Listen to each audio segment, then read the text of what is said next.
Le sous-préfet d'Oloron, Christophe Pécat, se prête à l'exercice, l'utilisation du DVA, détecteur de victimes d'avalanche.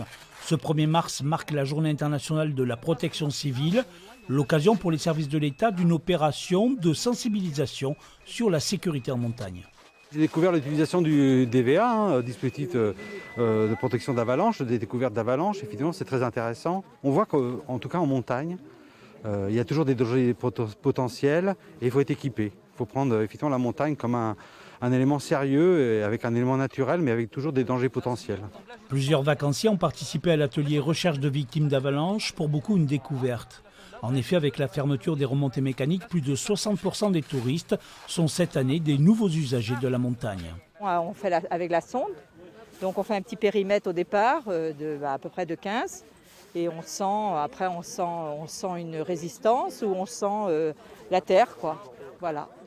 Et là, on a trouvé. Et après, c'est un coup de pelle. Avec 20% d'occupation à Gourette, ils sont encore nombreux sur le front de neige à s'initier à la luge. Une pratique qui a engendré des accidents cette saison.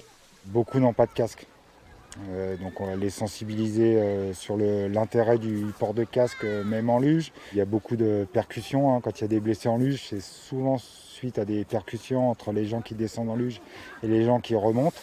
Des consignes de sécurité nécessaires. La semaine dernière, 3 personnes ont perdu la vie en montagne dans notre département.